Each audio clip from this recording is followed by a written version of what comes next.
깊이 있는 시선으로 오늘을 바라보는 뉴스 퍼레이드 문을 열겠습니다. 오늘의 주요 뉴스 보시겠습니다. 폴 러케머라 주한 미군 사령관이 북한의 핵과 미사일 위협에 관련해 미국 수도권인 워싱턴 DC까지 도달할 수 있다고 우려했습니다. 러케머라 사령관은 미 하원에 출석해서 주한 미군의 최우선 순위는 미국 본토와 동맹국을 보호하는 것이며 한국 전쟁은 휴전 상태라고 밝혔습니다. 민주당 송영길 전 대표가 전당대회 도움봉투 의혹에 연루된 정황이 담긴 녹취 내용이 추가로 공개됐습니다. 관련 내용을 부인했던 송 전 대표의 해명과 배치되는 것으로 검찰은 송 전 대표의 보좌관 출신 인물을 불러 조사할 예정입니다. 국민의힘이 정광훈 목사의 추천으로 당원이 된 약 1,000명에게 탈당을 권유하며 본격적인 선긋기에 나섰습니다.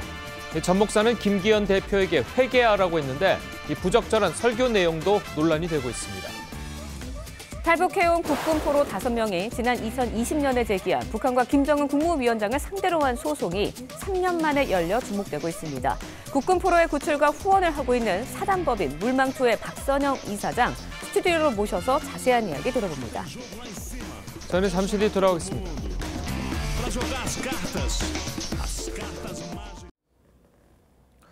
폴 러케머라 주한미군 사령관이 북한의 핵과 미사일 능력을 경고했습니다. 북한의 미사일 능력은 서울과 도쿄, 워싱턴 DC를 넘어설 수 있다고 했는데요.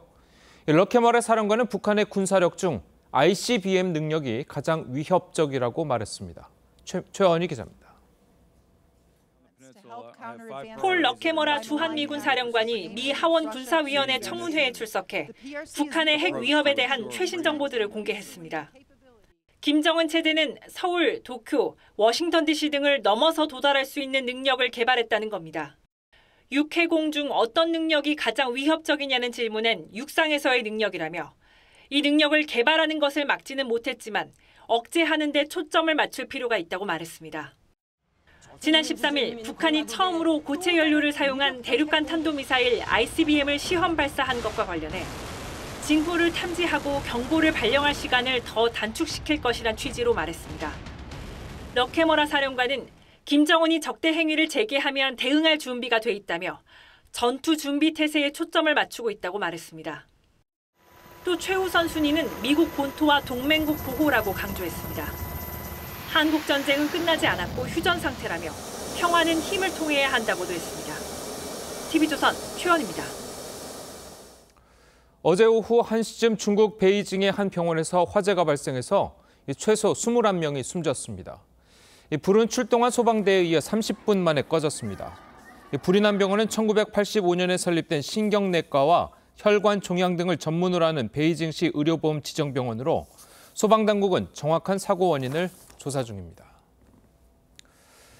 미국 FBI가 중국 정부의 비밀 경찰 활동을 해온 중국계 미국인 2명을 체포했습니다. 지난해 중국이 세계 각국에서 비밀 경찰을 운영하고 있다는 인권단체 보고서가 나온 뒤 실제로 붙잡힌 것은 이번이 처음인데요. 이들은 맨하탄의 차이나타운 마라탕집 건물에서 향후의 간판을 내걸고 비밀 경찰서를 운영해온 것으로 드러났습니다. 박한솔 기자입니다. 한 중년 남성이 여성 변호사와 함께 법원 청사 밖을 빠져나갑니다. 남성은 중국계 미국 시민권자인 루젠왕으로 뉴욕 맨해튼의 6층짜리 마라탕 건물에서 향후의 간판을 걸고 중국 비밀경찰서를 운영해온 혐의를 받고 있습니다. 루젠왕은 같은 미국 시민권자인 천진핑과 함께 중국 비밀경찰서를 운영하며 중국에서 미국으로 도피한 반체제 인사들을 감시 협박하고 중국 강제 송환을 시도한 것으로 알려집니다. 뉴욕 수사당국은 이 2명을 기소하는 한편 경찰서 운영을 원격 지휘한 34명도 기소했습니다. The defendants will be held accountable, and the MPS is on notice that we will not tolerate similar threats to our national sovereignty. 중국은 한국을 포함한 50여 국에서 100개가 넘는 비밀경찰서를 운영하고 있다는 의혹을 받고 있습니다. 하지만 중국 당국은 이를 완강히 부인합니다. 中国一贯坚持不干涉内政原则，严格遵守国际法，尊重各国司法主权。 중국 비밀경찰서가 운영 중인 것으로 의심되는 국가들마다 경찰서 폐쇄를 요구하며 관련 수사를 펼치고 있습니다. 하지만 실제 형사 기소로 이어진 건 이번이 처음입니다. TV조선 박한솔입니다. 네, 요즘 음료 업계의 뜨거운 열풍, 바로 제로슈거 제품들입니다. 시중에서는 설탕이 없다는 뜻으로 통하는데요. 탄산음료부터 커피, 차, 에너지 음료, 소주에 이르기까지 소비자들 사이에서 선풍적인 인기를 끌고 있습니다. 그런데 이 제로슈거에 대해서 얼마나 알고 계신지요? 제로슈거에는 기존 음료에 들어가던 과당, 즉 단당류를 넣지 않고 설탕을 대체할 감미료를 넣습니다. 인공적으로 합성한 감미료나 식물에서 추출한 천연 감미료 등이 주로 사용됩니다. 이들 대체 감미료는 칼로리가 제로일까요? 아닙니다. 대체 감미료에도 적지만 엄연히 열량이 있습니다. 그리고 애주가들 사이에서 그래도 그냥 소주를 마시는 것보다 제로 슈거 소주를 마시는 게 살이 덜 찌지 않겠냐라고 생각하시는 분들 많으실 텐데요. 하지만 술 칼로리의 대부분은 알코올에서 나옵니다. 대체 감미료를 써봤자 열량을 낮추는 효과는 기대만큼 크지 않을 수 있다는 이야기입니다. 실제로 시중에 출시된 제로 슈거 소주들의 열량은 대체로 300kcal 안팎인데요. 밥 한 공기 열량과 맞먹는 수준입니다. 기존 소주들이 한 병에 400kcal인 것과 비교를 하면 100kcal 정도가 적은 셈이죠. 이 정도 열량을 줄인다는 게 어디냐 생각하실 수도 있지만 제로 슈거 소주는 아예 살이 안 찐다고 믿고 계셨다면 조금 억울한 기분이 들 법도 할 겁니다. 종합을 해보면 결국 제로 슈거는 제로 칼로리가 아니다라는 결론이 나오게 됩니다. 대체 감미료에도 열량이 있을 뿐더러 특히 술의 경우 대체 감미료를 쓴다 해도 열량을 낮추는 효과를 크게 기대해서는 안 된다는 겁니다. 시민들 삶의 먹거리만큼이나 큰 영향을 끼치는 게 최저임금이죠. 내년도 최저임금을 결정하는 첫 회의가 시작도 못하고 파행을 빚었다고 합니다. 무슨 일 때문인지 김지아 기자의 보도입니다. 최저임금위원회 제1차 전원회의가 예정된 회의장. 노동계 인사들이 구호를 외치며 시위를 벌입니다. 19시간 노동 강요하는 권순원 공익위원은 사퇴하라! 사퇴하라! 사퇴하라! 사퇴하라! 박준식 최저임금위원장을 포함한 공익위원 9명은 노동계 인사들의 피켓 시위를 문제 삼아 회의장에 들어오지 않았습니다. 지금 앉아있는 최저임금위원들한테 1차적으로 설명과 해명을 좀 해주세요. 근로자위원 측은 위원장의 직무를 유기했다고 비판했습니다. 최저임금위원회 첫 회의를 개선을 하지 않으시는 것 자체는 직무유기라고 생각을 합니다. 박 위원장과 공익위원들은 정상적으로 회의가 진행되기 어렵다며 다른 공간에서 장례가 정리되길 기다린 것으로 전해집니다. 결국 50분 넘게 이어진 실랑이 끝에 근로자위원들이 모두 회의장을 나가면서 회의는 무산됐습니다. 최저임금위원회는 사용자위원, 공익위원, 근로자위원 각각 9명씩 모두 27명으로 구성됩니다. 내년도 최저임금에 대해 노동계는 약 25% 인상된 시급 12,000원을 요구하고 있습니다. 반면 경영계는 동결을 요구하는 것으로 전해집니다. 첫 회의부터 파행을 빚으면서 앞으로 양측의 입장차를 좁히는데 난항이 우려됩니다. TV조선 김자입니다.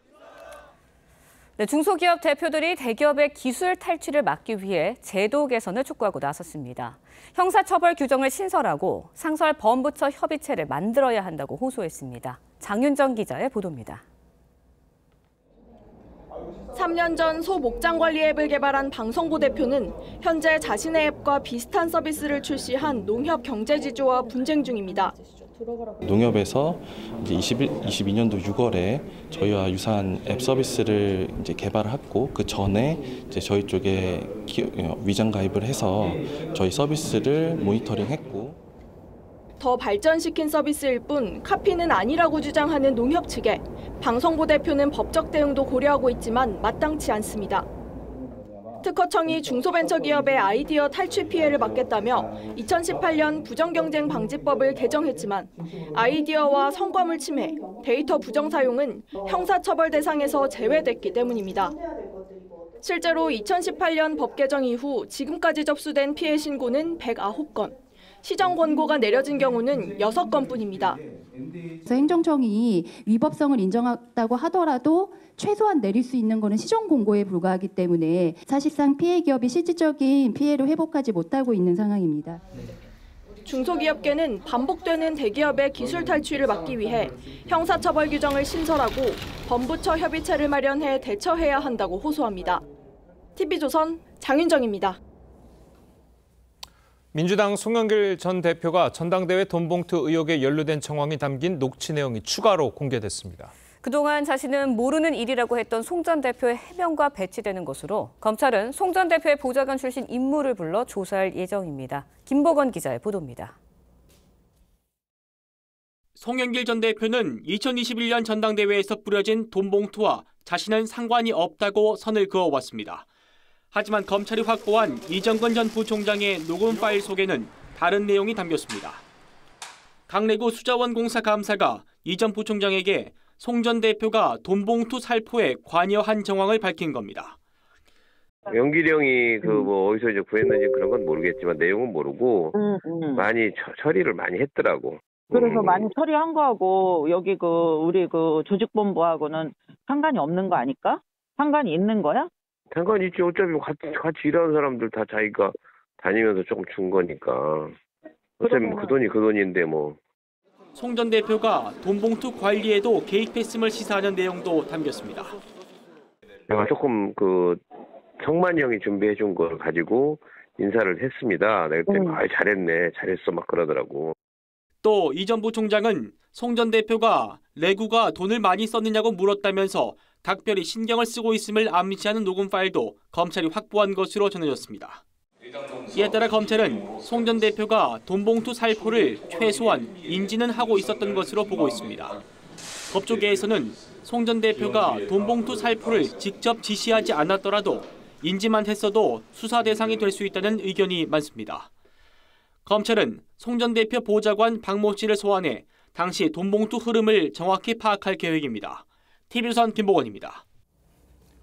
전해드린 대로 민주당 돈봉투 살포 의혹과 관련해서 송영길 전 대표가 가담했을 것으로 보이는 녹음 파일이 추가로 공개됐습니다. 네, 관련 내용 최진영 변호사, 조대진 변호사와 함께 자세히 짚어보도록 하겠습니다. 안녕하세요. 안녕하십니까.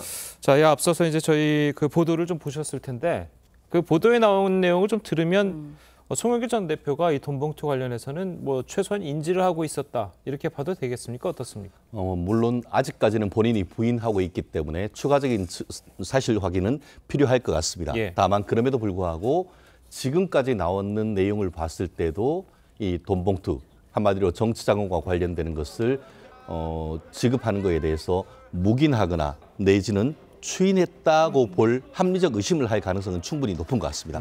좀 전에 얘기한 것처럼 이와 같은 대화 내용은 단순히 그것만을 딱 끊어서 볼 것이 아니고 그와 같은 말을 했는 시점 그리고 그렇게 말을 했던 그의 맥락을 좀 짚어봐야 될 것 같은데요. 예. 좀 전에 지금 우리 방송에서 틀었던 내용 같은 경우에는 원래 2021년 5월 2일 날 전당대회가 있는데 그로부터 한 20일 전인 4월 11일 전으로 이제 녹음이 됐다는 것이죠. 예. 그때만 해도 진짜 홍영표 의원과 아주 치열한 경합을 벌이고 있던 그 시점에서 얘기한 것처럼 지금 강 감사가 자기가 여러 가지를 처리했다라고 하니까 어휴 잘했네.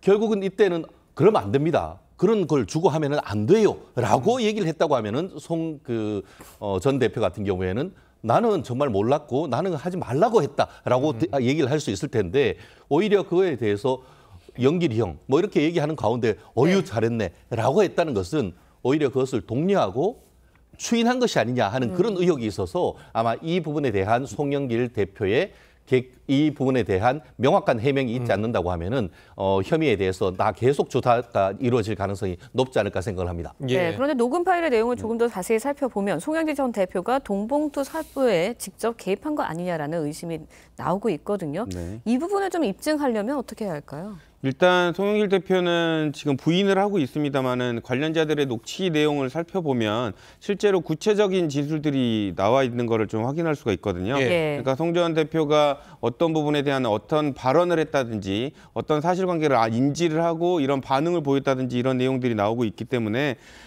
이 부분에 관련돼서 해당 당사자들의 발언을 했던 당사자들을 불러서 이 취지를 어떤 취지로 얘기를 했느냐를 다시 한번 확인할 거고요. 그런 취지에 관련된 그 당시 정황이라든지 이런 부분들을 구체적으로 파악을 해서 당시에 송 전 대표도 인지를 하고 있었다, 상황을 알고 있었다, 그리고 지시까지 했는지에 관련된 여부까지도 아마도 이제 확인을 할 것으로 보입니다. 예.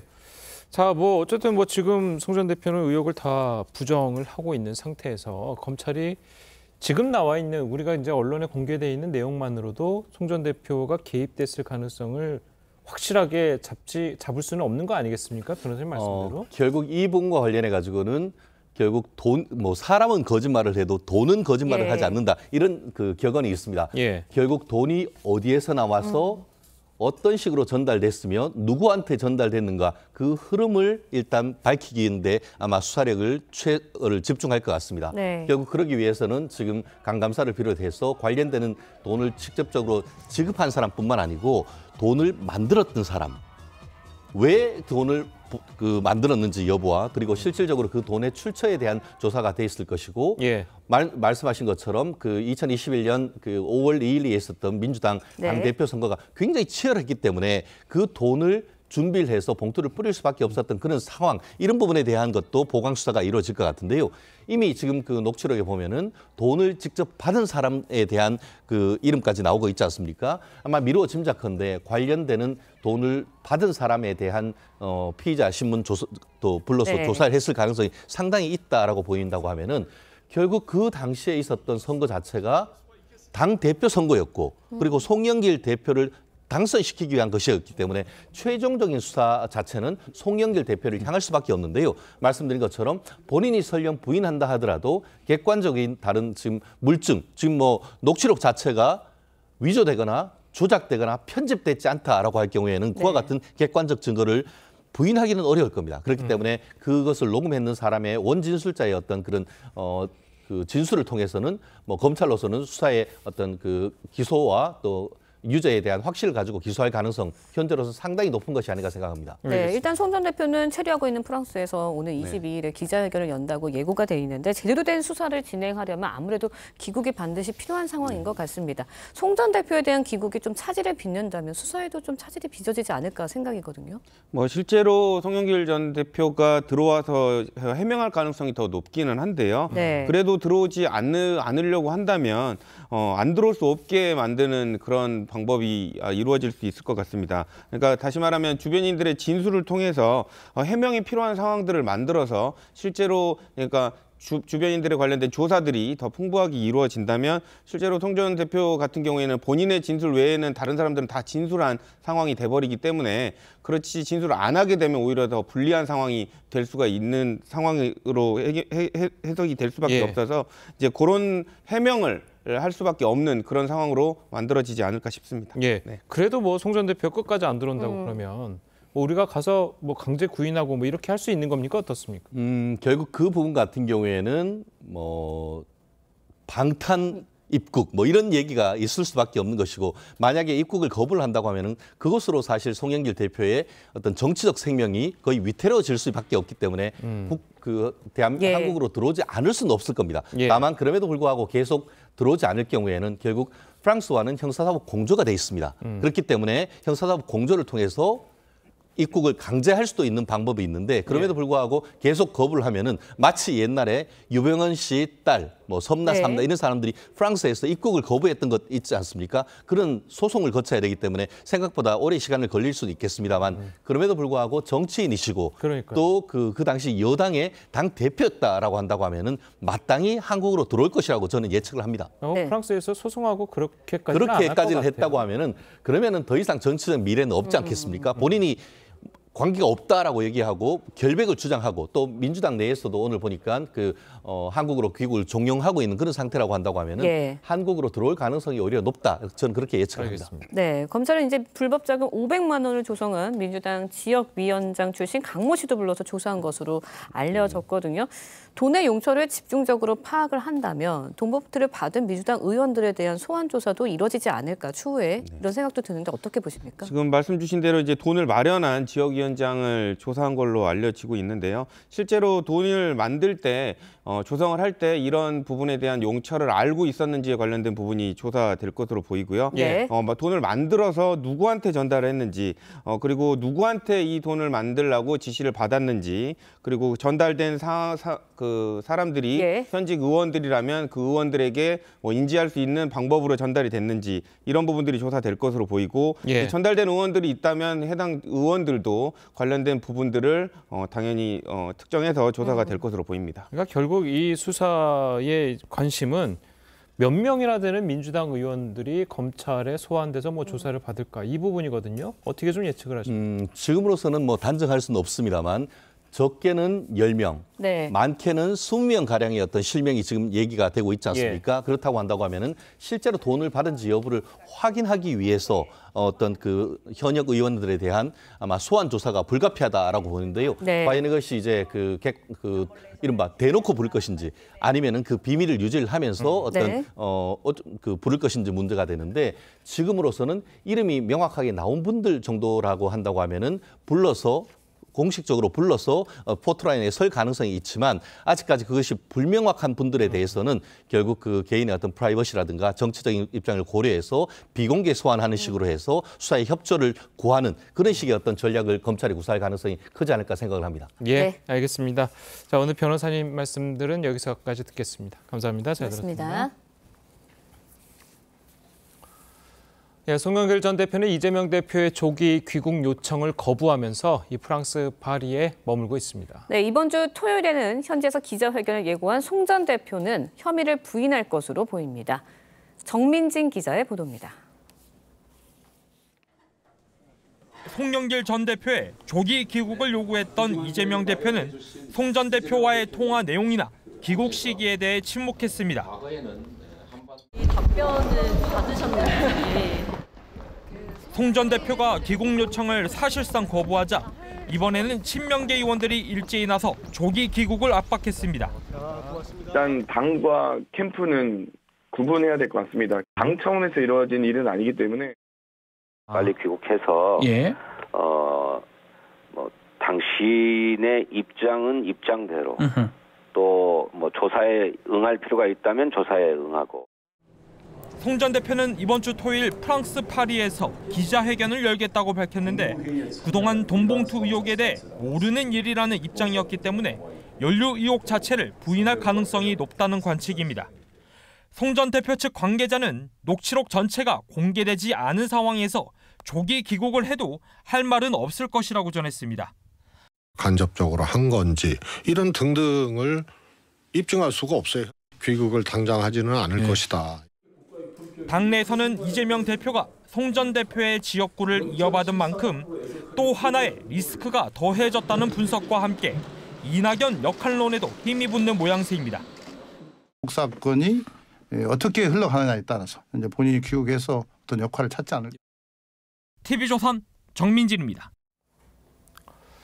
예, 전해드린 대로 민주당 송영길 전 대표가 돈봉투 의혹 관련해서 오는 22일 프랑스 파리에서 기자회견을 열 예정입니다. 자, 민주당 분위기가 뒤숭숭한데요. 두 분과 함께 정치권 소식을 자세하게 짚어보도록 하겠습니다. 윤기찬 전 국민의힘 법률위원회 부위원장 그리고 김효은 전 민주당 선대위 대변인 나오셨습니다. 안녕하세요. 자, 이재명 대표가 이제 공식 사과를 했어요. 공식 사과를 하면서 이 송영길 전 대표의 귀국을 요청했단 말이에요. 자, 그런데 이 송 전 대표의 행보를 좀 보면 귀국할 것 같지 않거든요. 거의 거부하는 것처럼 보였는데 좀 어떻게 보십니까? 이게 워낙 이제 갑작스럽게 지금 일어난 일이고요. 송영길 전 대표 입장에서는 지금 외국에서 과연 이 사안에 대해서 어떻게 입장을 정리할까 이거 자체가 좀 어려운 상황인 것 같습니다. 그래서 일단 이번 주말에 본인의 입장을 발표하는 기자회견을 한다고 했고요.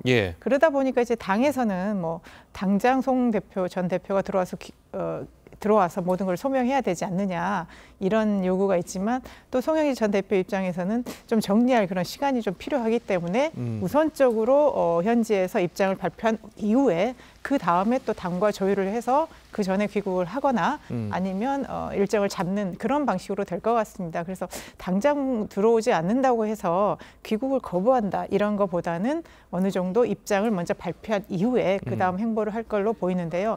지금 이제 당 입장에서는 송영길 전 대표의 입만 바라볼 수밖에 없는 그런 상황이기 때문에 1차적으로는 송 전 대표가 입장을 발표한 이후에 그 다음에 또 당과 이렇게 조율을 하면서 뭔가 당의 입장이 나오는 그 두 단계로 가지 않을까 싶습니다. 아니 근데 일반인의 이제 시각에서 생각을 해보면 송영길 전 대표에 대한 무슨 체포영장이나 구속영장이 발부된 것도 아니고 이런 상황에서 왜 굳이 프랑스 파리에서 기자회견을 하느냐. 뭐 프랑스 파리에 기자들이 뭐 얼마나 많은지 모르겠지만 왜 프랑스 파리에서 기자회견을 하고 한국에 들어와서 정리를 하고 기자회견도 하고 여러 가지 당과 조율하는 게 더 낫지 않느냐라고 이야기하는 분들이 있거든요. 뭐 송 전 대표 입장에서는 처음에 이 사안이 불거졌을 때 나는 모르는 인이다 하면서 개인의 일탈이라고 먼저 입장 정리를 했기 때문에 지금 당장 들어와서 내가 딱히 무슨 할 얘기가 있겠냐 이런 또 생각이 있을 수 있고 뭐 본인이 얼마 남지 않은 또 파리에서의 체류 기간을 좀 학문적이나 이런 것들을 잘 마무리 잘 하고 들어오고 싶은 또 그런 또 희망이 있기 때문에 지금 당장 귀국해서 뭔가 사안이 변동이 있는 것이 아니라면 우선 1차적으로 현지에서 정리를 하고 그 다음 수순을 밟겠다 이런 생각이 아닌가 싶습니다. 알겠습니다. 자, 어쨌든 뭐 송 전 대표의 생각과는 별개로 지금 뭐 검찰이나 이런 데서 드러나고 있는 녹취록의 내용만 보더라도 송 전 대표가 상당히 연루됐을 가능성이 높다 이렇게 보는 시각들이 많거든요.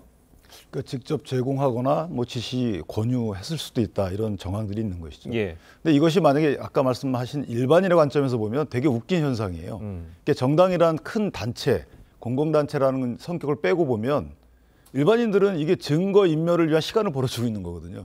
그러니까 특히나 이 녹취록에 나온 바대로 알 수 있듯이 돈이 오가는 경우에는 물적 증거가 거의 없어요. 그러니까 사람들의 진술을 확보해야 되는데 이 진술을 할 사람들의 심리적 상태를 고려한다 그러면 매우 흔들릴 수 있는 시기예요. 그 송 전 대표가 예컨대 기자회견을 통해서 오늘 가이드라인을 준다. 그럼 그거에 따라서 움직인다. 돈 받은 사람들 돈 안 받았다 그러면 끝나는 거거든요. 중간에 전달했다는 윤관석 의원이나 강래구 씨가 사실은 전달한 게 아니요라고 하면 끝나는 거예요. 이정근 씨는 사실은 중간에 정확한 누가 받았는지를 몰라요. 그러니까 알려달라는데 알려주지 않았다는 거 아니겠어요? 그렇다면 구조가 뻔히 나오는 겁니다. 몇몇 사람의 진술만 바꾼다면 실체적 진실이 있다고 치고 그 실체적 진실을 가리기 위해서 몇몇 사람만 진술을 바꾼다 그러면 이 사건이 가려질 수가 있어요. 그러면 제가 추측컨대는 이재명 대표와 송 전 대표는 통화를 4시간 정도 했다는 거예요. 얼마나 많은 얘기를 했겠어요. 그 일반인 관점에서 볼 때는 이것은 솔직히 증거인멸의 기회가 얼마든지 있는 것이고 뭘 조정하고 뭘 조율합니까? 있는 사실 그대로 밝히면 되는 것이고 원래대로 따르면 송 대표는 놀라서 달려왔어야 돼요. 만약 관여 안 했다면 내가 관여 안 했는데 어떡하지? 라고 놀라서 달려와서 수습을 해는 게 송 대표의 원래 안 했다면 임무 아니겠어요? 그런데 지금 너무 차분해요. 여유롭고. 뭔가 이것은 일반 국민의 관점에서 보면 아무리 정당이라 하더라도 증거인멸을 위한 시간을 벌어주는 것이라서 더욱더 곤혹스러운 처지에 처할 것이다. 저는 그렇게 생각합니다. 그러니까 조금 전에 이제 변호사님들의 이야기를 좀 들어보면 사람의 말은 바뀔 수 있어도 돈은 거짓말을 못한다고 그랬거든요. 근데 이게 만약에 현금으로 움직이게 되면은 뭐 출처나 아니면 이동을 잘 파악하기 어렵다 이런 말씀이신 거죠? 정치 자금에서? 그러니까 거기 보시면 이제 어느 의원님이 그런 말을 하시던데 이것이 뭐 기름값으로 쓰이고 뭘로 쓰였다라고 하잖아요. 그러면 돈이 조성이 됐어요. 조성이 된 거는 뭐 나올 겁니다. 강래구 씨가 얘기를 했기 때문에. 조성이 돼서 어딘가 전달이 됐어요. 캠프에. 그 이후에 그 쓰임새가 바뀔 수 있는 거예요. 이것이 어느 의원에 전달됐다는 말은 뭐 허황되다라고 그것이 부정을 하고 용처를 갖다가 기름값이나 캠프 운영비를 썼다면 어떡할 겁니까? 그러면 이것은 사실은 또 다른 법령 적용 문제가 되기 때문에 도덕적으로 비난 가능성이 상당히 줄죠. 당신들이 그렇게 안 했냐라고 할 수 있는 그 정도의 용처거든요. 그러니까 이게 중간에 뭔가 살짝 한 10%의 사실관계만 바뀐다 그러면 매우 달라져요. 돈의 흐름을 잡았을 때 돈은 거짓말하지 않는다지 돈의 흐름이 진술에 의해서 왜곡되거나 막히거나 하게 되면 밝히기 어려운 것이죠. 그러니까 송영길 전 대표나 이재명 현 대표는 다 법조인입니다. 분명히 이 수사에 대해서 굉장히 잘 알아요. 근데 4시간 또 무슨 얘기를 하겠습니까? 이미 뻔히 알 텐데. 뭐 아니면 아니고 기면 기지 4시간 동안 무슨 말을 하겠어요.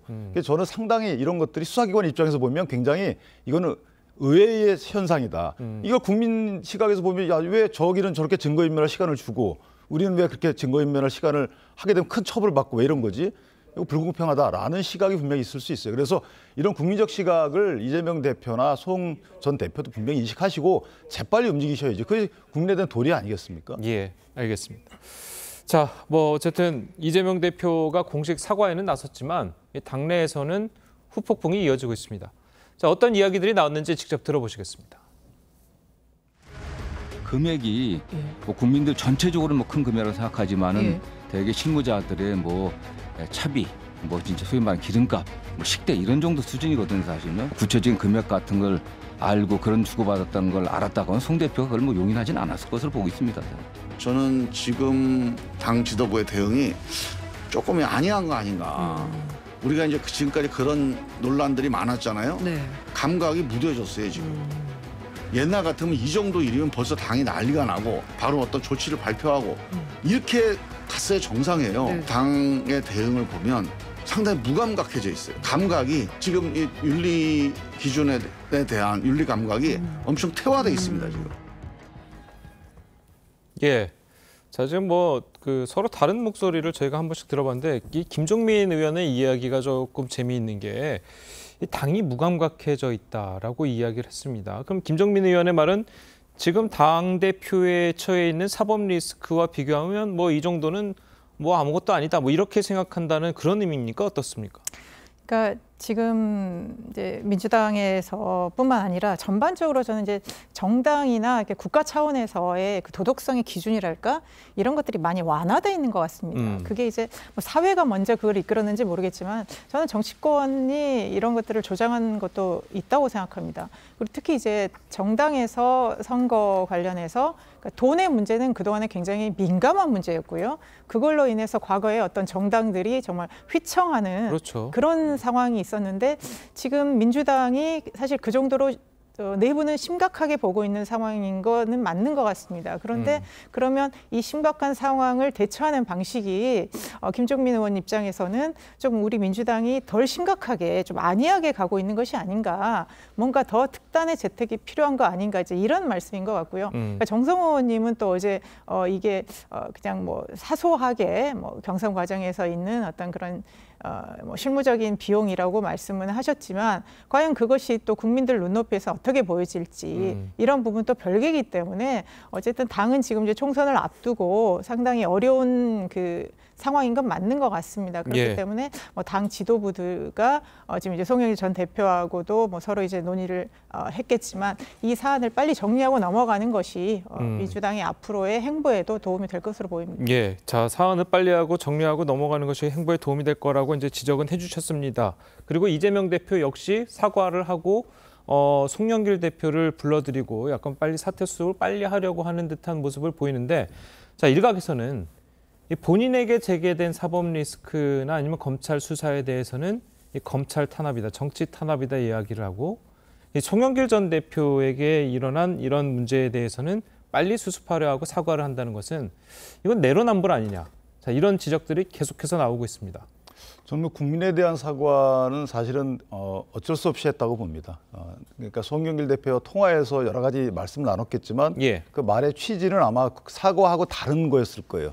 수습하는데 예컨대 지금 진상규명을 해가지고, 진상규명은 어느 정도 됐다고 봐요. 송영길 대표 통화해서 어느 정도 본인이 인지를 했다고 보고, 진상규명을 위해서 의원들을 전수조사해가지고 의원들이 난 안 받았다라고 하게 되면, 그 결과를 발표하게 되면 나중에 검찰의 수사 결과 발표 안 맞을 수가 있어요. 그러면 신뢰 치명적이거든요. 그러니까 이런 그 이재명 대표 입장에서 굉장히 딜레마죠. 그런 거 그러니까 자당의 의원들을 믿을 수 없는 겁니다. 돈 안 받았다고 하는 분이 상당히 많기 때문에. 그래서 그런 이제 현실적 한계가 있는 것이고, 또 하나는 말씀하신 대로 본인이 처한 환경적 한계가 있는 겁니다. 당의 의원들의 도움을 받아야 됩니다. 지금 뭐 미우나 고우나 본인의 앞날을 위해서, 본인이 살아남기 위해서, 당이 살아남는가 총선의 결과가 어떤가는 지금 본인의 큰 관심사항이 아닐 것 같아요. 본인이 살아남아야 되는데 살아남기 위해서는 한 명의 의원이라도 본인이 척을 지면 안 되기 때문에 그런 본인이 처한 환경적 딜레마도 있는 거죠. 따라서 저는 이재명 전 대표가 이 사건을 마무리할 수는 없습니다. 그렇다면 당이라는 것은 당의 구성원들이 여러 명 있어요. 국회의원들 많이 있고 다른 계파분들도 있잖아요. 그럼 다른 계파의 수장분들이나 다른 배 구성원이나 국회의원들이나 당원들은 뭐 하는 거죠? 저는 이재명 대표에게 이걸 처리해라라고 해서 이분이 처리할 수 있는 환경이 안 됩니다. 어차피 송 전 대표와는 정치적 동지 관계이잖아요. 그렇죠. 그리고 본인이 처한 이런 환경적 요인도 있고 하기 때문에 당의 다른 구성원들이, 저렇게 걱정하시는 분들이 나서서 들고 일어나야 되는 겁니다. 이거 어떻게 처리해달라고. 그래야 민주당이 살아있는 것이지 지도부에게 이거를 처리해달라고 기대하는 것 자체가 본인의 처리 의사가 없는 거죠. 예. 자, 뭐 국민의힘 역시 이 돈봉투 의혹 관련해서 공세 수위를 높이고 있죠. 직접 들어보겠습니다. 숨는 자가 범인이라고 합니다. 당당하면 나와서 설명한 발표인데 사실은 외국으로 도망간 것이 아닌가 하는 의심을 하지 않을 수가 없습니다. 더불어민주당은 전현직 대표의 더블 리스크를 덮으려 한 대신 당 차원에서 검찰 수사에 적극적으로 협조해야 합니다. 이심송심 민주당 송영길 전 대표와 이재명 대표는 밀월 관계가 아니냐는 의심이 오랜 기간 있었습니다. 이심송심은 대선 패배 이후 지역구까지 주고받았습니다. 오늘날 민주당을 괴물로 만든 시작이 모두 2021년 전당대회였습니다. 결국은 이낙연 전 대표도 이제 6월에 귀국을 하지만 당장의 어떤 정치 일선에 나서서 뭘 하는 게 쉽지 않을 거라고 생각합니다. 네. 본인은 이제 북콘서트를 하면서 전국을 순회하겠다고 얘기는 공개적으로 했는데 어찌됐든 이 돈봉투 의혹 사건이 어떻게 흘러가느냐에 따라서 또 현 전국 상황이 어떻게 흘러가느냐에 따라서 이제 본인이 귀국해서 어떤 역할을 찾지 않을까. 예, 뭐 국민의힘의 이제 비판은 뭐 당연한 거고, 자 민주당 안에 이제 친 이낙연계로 이제 분류되는 분이잖아요, 양기대 의원이. 자 그래서인지는 뭐 모르겠습니다만 다시 이낙연 대표의 조기 등판론이 좀 이야기가 되고 있는 것 같은데 실제로 당내에서도 약간 그런 이야기가 나옵니까? 어떻습니까? 그래서 뭐 그게 본격적으로 뭐 많은 다수의 목소리는 뭐 아직은 아닌 것 같은데 예. 이번에 이제 이낙연 전 대표가 장인상에 귀국을 하면서 어쨌든 다시 또 정치의 또 중심에서 회자가 됐었고요. 뭐 예. 어제 또 출국하는 모습이 있었습니다. 그래서 이제 아무래도 이제 이낙연 전 대표를 또 중심으로 함께하는 의원들이 있기 때문에 또 이 민주당 상황에 대해서 상당히 걱정하는 목소리들이 있는 건 사실입니다. 그리고 이낙연 전 대표가 이제 6월에 귀국해서 또 본인이 공부하셨던 외교 안보에 관해서 이제 국민들과 함께 생각을 나누겠다고 했고요. 어제 양기대 의원은 뭐 당장은 뭐 정치에 하기는 좀 어려울 것 같다. 그렇지만 앞으로 뭐 민주당이 어려움이 있다면 역할을 하지 않겠냐. 그 원론적인 얘기인 것 같고요. 예. 어쨌든 민주당이 지금 계속 검찰발 여러 리스크들이 훨씬 이제 더 많게 복합적으로 이제 이렇게 심화된다면 뭐 이낙연 전 대표를 비롯해서 또 당의 원로나 다른 또 외부의 분들이 민주당을 재건이나 다 하기 위해서 얼마든지 활동할 수 있는 그런 공간들을 열리지 않을까. 그 과정에서 이낙연 전 대표의 역할도 어느 정도 있을 것으로 보여집니다. 예, 알겠습니다. 자, 다음으로 여당 소식도 짚어보도록 하겠습니다. 이 국민의힘이 정광훈 목사가 입당시킨 것으로 추정되는 당원들에 대해서 탈당 권유에 나섰는데요. 자, 관련 이야기 한번 듣고 오시겠습니다. 정광훈 추천 이중 당적자들이 있습니다. 이 사람들을 통해서 우리 전당대회 개입을 하거든요. 김기현 대표가 이중 당적자 전수조사를 하고 최대한 이중 당적자를 정리하는 이런 노력을 저는 이중당적이라고 해서 우리가 정리할 일이 아니라 우리와 뜻을 같이 하도록 끌어들여야 된다고 생각해요. 뭐 이제 우리가 잘 교육하고 훈련해서 우리 당으로 만들면 돼요. 그 당원들을 대상으로 현행 정당법상 이중 당적 보유는 금지되며 해당 법령을 위반할 경우 처벌 대상이 될 수 있으니 자신의 타당 당적 여부를 확인해 위법 사항이 없도록 주의하라는 내용의 안내 문자를 전국 시도당을 통해서 발송할 예정입니다. 그 사람들이 전혀 응하지 않고 그냥 문재인 정광훈 목사의 추천이라는 것만으로 출당을 하는 것은 현재 당원 당규상은 불가능합니다. 예, 자 981명이라고 합니다. 국민의힘이 이야기하는 따르면 981명인데 뭐 정광훈 목사가 이야기했던 숫자와는 좀 상당히 적은 숫자죠. 물론 뭐 다 파악이 됐는지 안 됐는지는 모르겠습니다만 자, 뭐 이렇게 981명을 속간했다라고 이제 표현들을 하시던데 이런 게 과연 맞는지 아니면 이렇게 드러난 이중 당적자들에게 출당을 권유하는 것 자체가 과연 정당으로서 맞는 거냐? 자, 이런 비판이 나올 수도 있거든요. 저는 그건 맞지 않다고 봅니다. 그러니까 이중 당적의 경우에는 현행 정당법상 그 형사처벌이 뒤따라요. 처벌된 적은 없지만. 예. 그렇지만 이걸 알려주는 건 가능합니다. 이중 당적은 이렇게 위법한 겁니다라고 알려주는 차원은 괜찮은데 뭐 이걸 당적 정리를 통해서 이분들을 속아내려고 한다. 저는 그건 잘못됐다고 보고 예. 오히려 한교안 전 대표의 말처럼 그분들의 마음을 사면 되는 것이죠. 잘해가지고. 그렇죠. 그러니까 당원이라는 것이 수시로 마음이 변하는 거 아니겠어요? 그러니까 지난번 당대표 선거에서 47%의 당원이 현 대표를 찍지 않은 이유도 있는 거 아니겠습니까? 그런 식으로 당원의 마음을 고정적으로 볼 것이 아니고 당이 열심히 해가지고 당원의 마음을 사고 다른 당원들도 또 가입할 수 있도록 타당에 가능한 일이에요. 민주당 당원분들이 우리 당에 가입을 이중당적으로 들어와서 당적 정리를 통해서 아예 국민의힘 당적만 유지한다. 이것도 사실은 당의 입장에서 보면 굉장히 바람직한 거거든요. 그러니까 어느 당에 계셨던 분들이든지 간에 우리 당으로 넘어오시는 분들 당이 잘해서 이런 것들은 권장할 일이지 속관할 일은 아니다. 그러니까 정광훈 목사와의 어떤 긴장관계 때문에 그 당원들까지 영향을 미쳐서는 안 되는 것이고 유 수석이 얘기했듯이 이것은 그냥 알려주는 차원으로 이해하는 것이 낫고 더 이상 나가면 안 된다. 그리고 속관의 방법도 없고요. 바람직하지도 않다고 봅니다. 알겠습니다. 자, 뭐 일각에서는 이제 뭐 정광훈 목사의 이제 리스크는 이제 국민의힘이 자초했다. 뭐 이런 이야기들이 좀 있거든요. 자, 그런 가운데 또 뭐 간호사를 이제 성적 대상화한 굉장히 부적절한 설교 내용이 또 공개가 돼가지고 이 정광훈 목사로서는 좀 상당히 좀 파문이 좀 일고 있는데 어떻게 좀 보십니까? 아니 지금 저는 국민의힘이 참 어리석은 게 왜 정광훈 목사를 아예 그냥 무시하거나 철저히 이렇게 단절을 하거나 이렇게 돼야 되는데 계속 끌려다니는 것 같아요. 지금 거의 뭐 몇 주 정도 국민의힘은 사라지고 정광훈 세 글자만 보이고 있고요.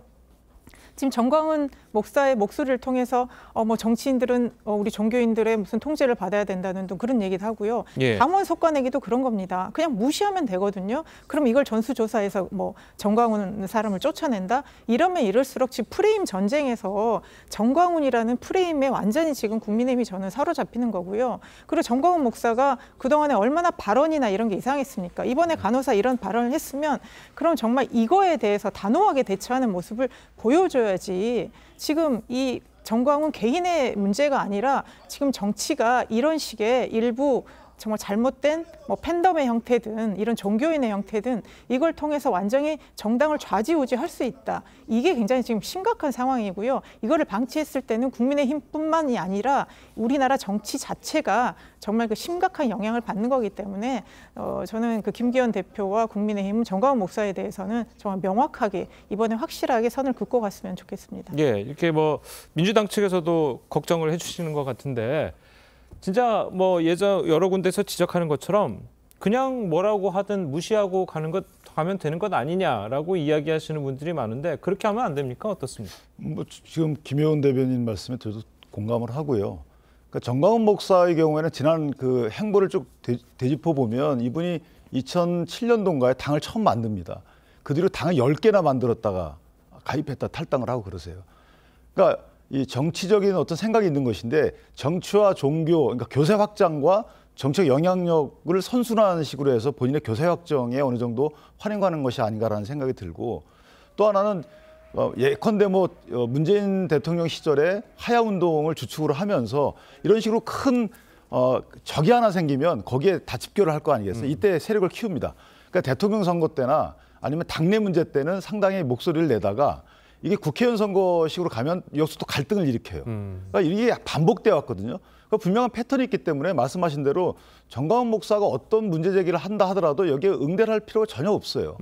그걸 갖고 소재로 삼아서 뭐 홍준표 전 시장이나 아니면 김기현 대표가 그걸 왈가왈부할 이유가 전혀 없습니다.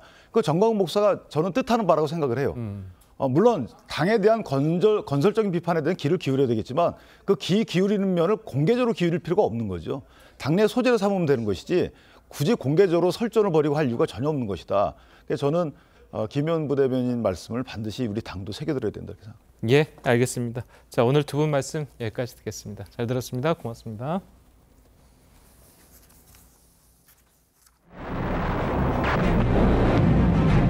조국을 위해서 싸우는 우리들을 위해서 이렇게까지 무관심하고 있는 정부가 세상에 어디 떠날 수 있겠습니까? 너무너무 기가 막힙니다.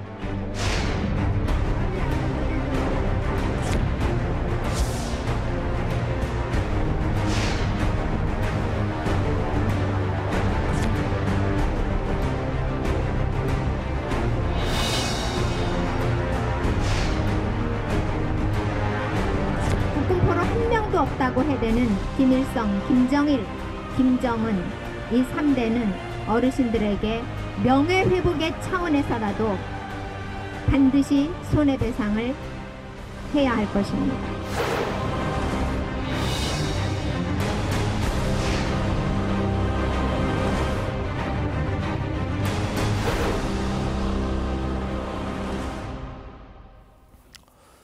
예, 이 보신 것처럼 6.25 전쟁 때 북한에 잡혔다가 탈북한 국군 포로와 유족이 북한을 상대로 제기한 손해배상 소송의 첫 재판이 지난 17일에 열렸습니다. 자, 국군 포로를 위한 지원 사업과 연구를 펼치고 있는 박선영 사단법인 이사장 물망초 이사장 모시고 관련 이야기 나눠보도록 하겠습니다. 안녕하세요. 안녕하세요. 자, 되게 오랜만에 뵀는데 어제 이제 저희가 뉴스로도 이야기를 좀 전해드렸습니다. 국군 포로와 유족들이 제기한 손해배상 소송, 지금 현재 어떤 식으로 좀 진행이 되고 있습니까? 역사가 오래죠. 사실은 세계에서 우리가 제일 먼저 북한하고 김정은 상대로 소송을 제기했는데 미국은 이미 오래전에 다 끝나서 집행 단계에 들어가서 미국 재산을 막 압류도 하고 그렇게 하고 있지 않습니까? 우리는 지금 4년, 3년, 7년, 7년을 이렇게 허송 세월을 하고 있습니다. 첫 번째 사건이 2020년 7월 7일에 승소를 했어요. 그때는 어르신 두 분이 하셨는데 그 승소하고 나서 2달 후에 2020년 9월에 5분의 어르신이 북한하고 김정은 상대로 소송을 제기했는데 이게 만 3년, 그러니까요. 31개월이 지나도록 재판을 열지도 않는 거예요. 이게 첫 번째 사건은 4년 만에 이제 재판을 시작을 했는데 그때는 재판부가 좀 당혹스러웠을 거예요. 우리 역사상 한 번도 북한이나 북한의 최고 통치자를 상대로 소송을 해본 적이 없고 그다음에 법이론적으로 보면 재판을 하려면 북한을 어떻게 봐야 되나. 헌법이나 우리 헌법재판소 대법원의 입장은 북한이 국가가 아니라 이제 무력으로 점령한 이런 반국가 단체로 보고 있기 때문에 이게 좀 문제가 되는데 그렇지만 유엔에 동시 가입했잖아요. 그러니까요. 그리고 독립된 국가로 주권 국가로 인정을 국제법상으로는 받고 있단 말이죠. 그래서 이걸 어떻게 풀어야 하느냐 하는 문제가 있어서 재판부가 고민을 했지만 사실은 그것도 굉장히 비굴한 거였죠. 왜냐하면 저희가 아주 탄탄하게 소장을 다 썼습니다. 이게 국내법적으로는 이렇지만 국제법적으로는 이렇고 이 범죄는 국내법에 위반되기도 하지만 기본적으로 국제법에 위반이 된다. 그리고 우리 헌법에서는 일반적으로 승인된 국제규약은 다 국내법과 동일한 효력을 가지고 있기 때문에 우리의 독립된 법이 없다 하더라도 충분히 북한과 김정은을 처벌할 수 있다. 이렇게 해서 이제 그동안 유엔에서 나온 것들, ICC의 판례들 이런 거 다 조사해서 냈거든요. 그런데도 무엇이 그렇게 무서웠을까요? 재판을 안 하고 있더라고요. 그래도 어쨌든 4년 만에 1차 재판은 승소로 끝났어요. 승소로. 근데 이번에는 정말 이해할 수 없게 재판부가 3번이 바뀌고 지금 4번째 재판부가 들어오도록 서랍 속에 넣어놓고 아예 이 사건을 꺼내지를 않는 거예요. 아니 우리 헌법이 분명히 공정하고 신속한 재판을 받아야 할 권리가 국민에게 있음을 천명하고 있고 또 자유민주 국가라는 거는 이쪽이 자유민주 국가면 여기는 법치국가 원리거든요. 자유민주주의는 법치국가와 뗄래야 뗄 수 없는 일심동체예요. 그런데 4년 가까이 되도록 3년이 횟수로 3년이 지나가도록 아예 공시송달도 안 해주는 거야. 우리가 공시송달을 해달라 그랬거든요. 왜냐하면 우리하고 북한은 우편물을 주고받을 수 없는 상대이기 때문에 그러니까요. 이게 당신 피소됐어 하고 이 우편물을 보낼 수가 없으니까 못 보낸다 하는 그런 의사표시가 1차 때 있었어요. 그러니까요. 김정은한테 못 보내는 거죠. 네, 그래서 공시송달해라. 어떻게 보면 우리 강앵커님이나 저보다 북한이 우리 언론을 더 열심히 보고 있거든요. 예. 그런데 공시송달을 하면 다 안다. 이미 우리가 제소한 것도 다 알고 있으니까 공시송달해라. 그건 국내에 있는 분도 마찬가지입니다. 강앵커님 댁 주소 모르면 공시송달 할 수 있거든요. 이렇게 예. 공시를 하면 돼. 널리 알린다 그래서 그렇게 하면 다 전달이 되고 그거는 어느 나라에서나 하고 있는 제도다. 근데 이번에는 아무튼 서랍 속에서 꺼내지도 않는 거예요. 저희가 누차 재판부 바뀔 때마다 한 달이 멀다 하고 빨리 공시송달 해주세요 했는데도 안 하고 있다가 이제서야 첫 재판 열면서 공시송달 결정이 났으니까 앞으로 그러면 2번을 재판을 해야 돼요. 공시송달을 하면 그 충분한 알 수 있는 시기를 줘야지 기간을 줘야 되기 때문에 그저께 한 번 하고 5월 1일 날 또 그거는 의미 없는 재판을 또 해야 돼요. 그리고 나면 바로 결정을 해주겠다 이렇게 했습니다. 그러니까 말씀하신 게 이제 2020년이면 이 문재인 정부 시절이잖아요. 그렇습니다. 그 문재인 정부 시절에 물론 이건 뭐 다른 거긴 하지만 강제징용과 관련해서는 이 판결이 이제 났었고, 근데 이제 국군 포로와 관련해서는 이사장님 말씀대로라면 문재인 정부 재판부가 이거를 아예 처리를 하지 않고 그냥 서랍 속에 넣어놓고 묵혀두고만 있었다. 자, 이런 말씀이시잖아요. 저는 그렇게 볼 수밖에 없죠. 앞뒤를 보면 그렇게 볼 수밖에 없는 겁니다. 아예 재판을 하지를 않았으니까 4년 동안 3년 동안 한 7년을 재판을 안 했으니까 그거 외에 어떤 해석이 가능할까요? 합리적 의심이 들 수밖에 없는 거죠. 네. 그렇다면 이제 지금 정부가 바뀌었기 때문에 이 그 재판이 열릴 수 있었다 이렇게 보시는 건가요? 그럴 수도 있고 재판장의 의지에 따라서 이게 판사들은요 한 사람 한 사람이 다 헌법기관이거든요. 그러니까 검사하고 판사의 다른 점이 이제 검사는 동일체 원칙이지만 판사는 한 사람 한 사람이 자기 이름으로 모든 것을 결정할 수 있기 때문에 판사 한 분의 의지가 작동을 했을 수도 있죠. 그 판사분이 독립적이고 중립적이고 공정하신 분이냐 아니면 어느 쪽으로 기울어졌느냐에 상관없이 그럴 수도 있고 대법원장은 그대로지만 정권이 바뀌었고 또 중요한 거는 유엔에서 이미 2021년부터 북한 결의안에 전부 이 국군 포로 문제가 들어가 있어요. 계속해서 유엔은 얘기를 하는데 대한민국만 마이동풍입니다. 이게 말이 됩니까?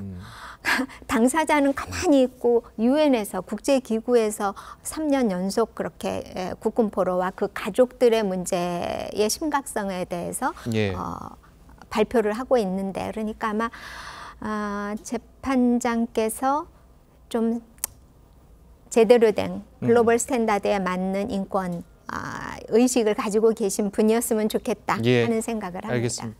자, 근데 말씀하신 대로 이 3년, 4년 가까이 재판이 늘어지게 되면서 그동안 5분이 재판을 신청하셨는데 3분이 돌아가셨잖아요. 그렇습니다.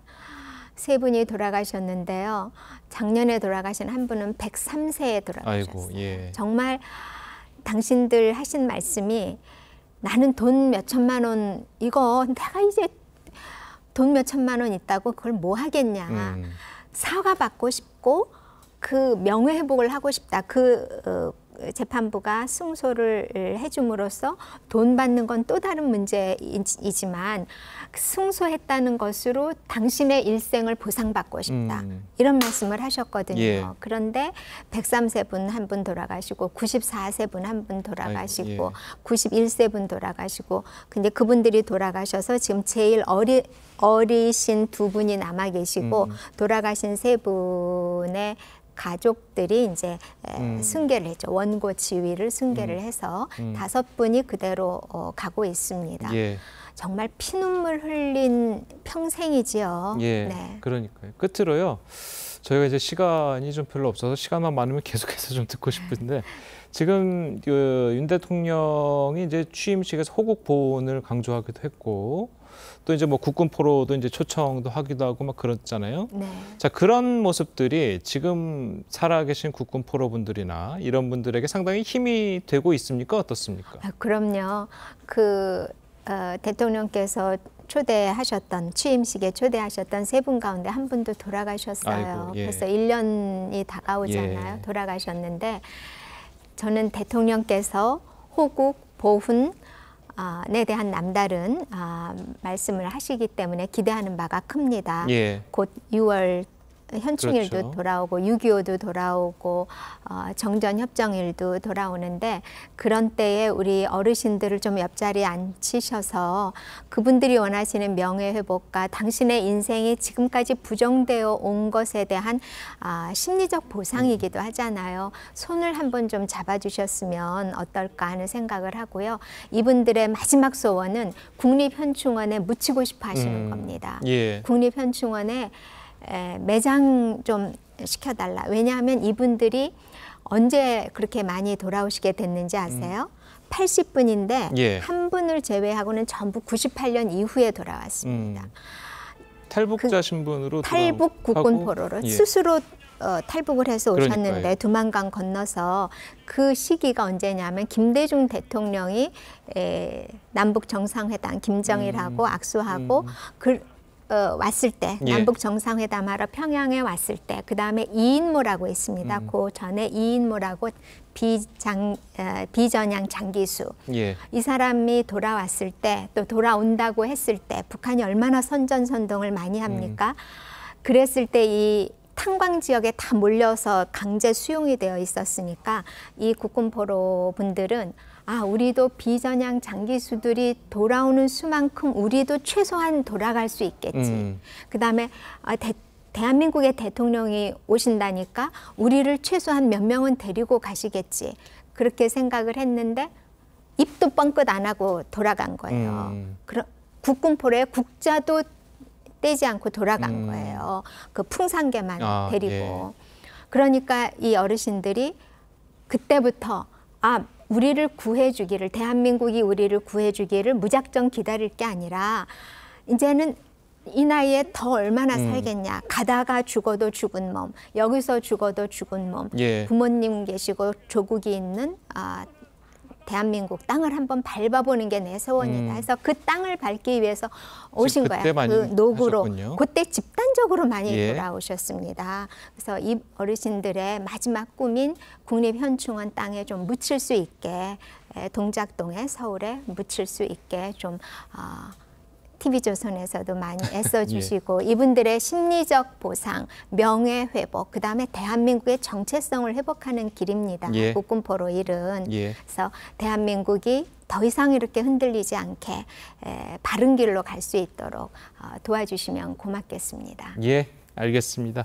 자, 오늘 시간 관계상 말씀은 좀 여기까지밖에 들을 수밖에 없었습니다. 오늘 말씀 감사합니다. 고맙습니다.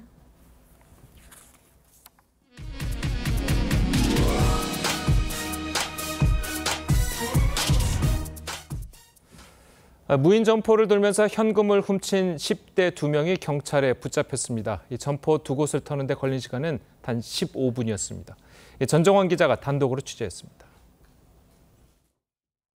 남성 2명이 무인 점포로 들어옵니다.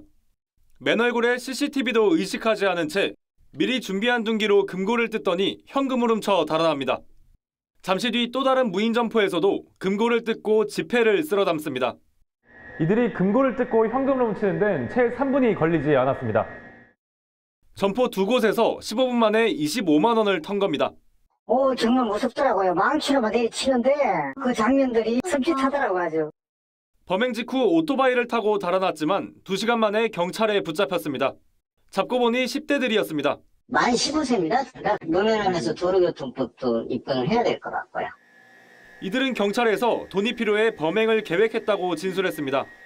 인건비 절감을 위해 무인 매장 수는 빠르게 늘고 있지만 CCTV 외에는 별다른 방범 장치가 없는 상황.